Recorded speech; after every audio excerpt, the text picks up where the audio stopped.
If your tenant hasn't paid rent and you're about to start eviction process in Florida, stop. There are 5 mistakes that will get your case dismissed and cost you an extra month of rent. I'm going to show you all 5 in the next 6 minutes, and then I'm going to show you exactly how to avoid every single one of them.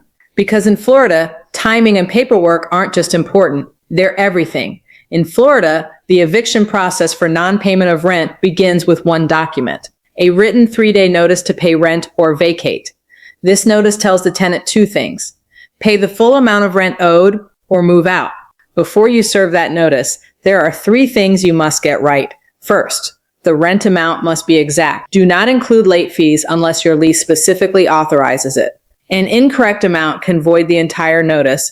Second, do not count weekends or legal holidays. The 3 days are business days only, and the day you serve the notice does not count. Start counting the following business day. Third, and this is the one most landlords get wrong, do not accept any payment after serving the notice. I'm going to come back to this one in a moment because it's the most expensive mistake a Florida landlord can make. Now, if you don't have your 3-day notice yet, don't worry. We provide a free auto-filled Florida 3-day notice at helpevictingtenant.com. You enter your information once and it's generated and ready to serve the same day. The link is in the description below. Get that done first, then come back and keep watching so you know exactly what happens next. I need to stop here for a moment because this one mistake costs Florida landlords more money than anything else in the entire eviction process. If your tenant comes to you after you've served the 3-day notice and they hand you any amount of money, even $50, and you accept it, Florida law allows them to argue that your 3-day notice is legally invalid. You would have to serve a brand new notice, start the entire clock over, and lose every day of progress you made.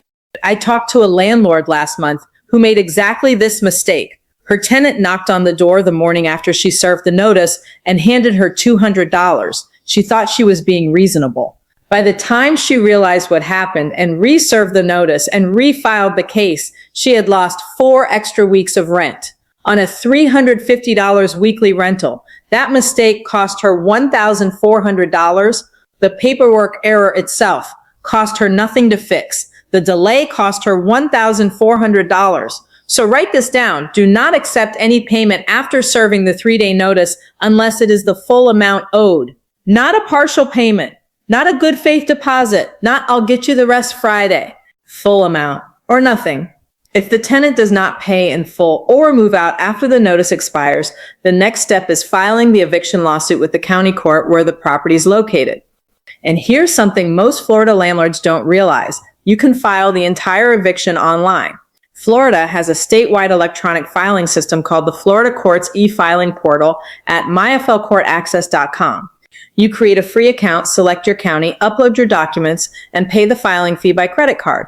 No office visit, no waiting in line at the courthouse, no taking a day off work. Most landlords don't know this option exists, and the ones who do move significantly faster than the ones driving to the clerk's office. Here's what you'll need to upload: a civil cover sheet, the complaint for eviction, the summons, a copy of your 3-day notice, and a copy of the lease if one exists. Now here's where the second most common mistake happens. Florida has 2 different summons forms. Form 1, 923A, is for possession only. You just want the tenant out. Form 1, 923B, is for possession plus unpaid rent. You want the tenant out and a money judgment. Using the wrong form is one of the most common reasons eviction filings get rejected or delayed in Florida. Most landlords filing for non-payment just want their property back as fast as possible. If that's you, use Form 1, 923A. Possession-only cases move faster and are simpler to file without an attorney. One important note before you file: each Florida county has its own specific requirements for mailing, things like how many copies to provide and whether pre-stamped envelopes are required for the clerk to mail the summons to your tenant. These requirements vary county by county. Before you file, check your specific county clerk's website or visit the link in the description. We have a county by county guide that covers the exact requirements for every county we serve. Quick pause here. If you're watching this because you're in this situation right now and you need the paperwork ready to file, the link in the description below takes you directly to our Florida eviction document service. Every form is pre-filled with your case details and ready to submit to the court. Your free 3-day notice is there too. Link is in the description. I'll mention it again at the end. Let's keep going.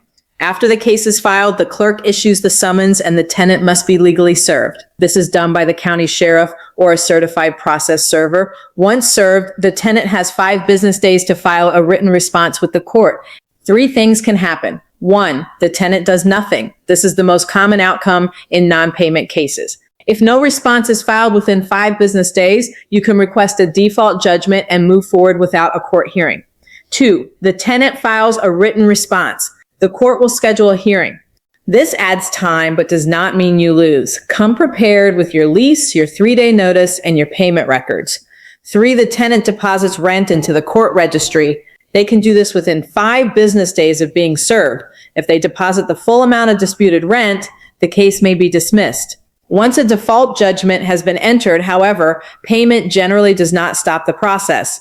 If the tenant does not respond, you file a motion for default and a proposed final judgment for possession. The judge reviews the case and signs the final judgment, ordering the tenant to vacate. You then take the final judgment back to the clerk to obtain the writ of possession. The writ goes to the county sheriff's office along with a $90 fee. The sheriff posts the writ on the property. From that moment, the tenant has 24 hours to leave. If they don't leave voluntarily, the sheriff will authorize you to remove their belongings and change the locks. And just like that, you have your property back.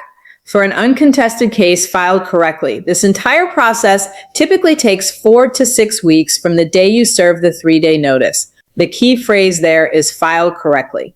Every mistake adds weeks. Most Florida landlords don't lose eviction cases because the tenant was right. They lose weeks and sometimes months because the process was handled incorrectly. The 5 most common mistakes. 1, filing before the 3-day notice legally expires. 2, accepting partial rent after serving the notice. 3, using the wrong summons form. 4, not bringing pre-stamped envelopes to the clerk. 5, including unauthorized late fees in the 3-day notice. Every one of these mistakes is completely avoidable, and every delay means more lost rent. Here's what that actually looks like in real numbers. A $1,500 per month rental. Losing 4 extra weeks to a filing mistake costs $1,500. A $2,000 per month rental costs you $2,000. The mistake itself is usually free to fix. The time it costs you is not. Here's the reality. Every day your tenant stays without paying is money you are not getting back. The landlords who move the fastest lose the least. If you're ready to move forward, here's what we offer at Evictions Done For You. Your Florida 3-day notice is completely free. Fill out the form in the description, and it's ready to serve the same day. Your full Florida eviction packet, every court form pre-filled with your case details in the correct order, with step-by-step filing instructions, is $238. Here's what most landlords tell us after they get their property back. They recovered the cost of the packet in the first week, because the first week your property is vacant and re-rented is the week you stop losing money. The link is in the description. Start with the free 3-day notice. And if you're ready to file, everything you need is right there.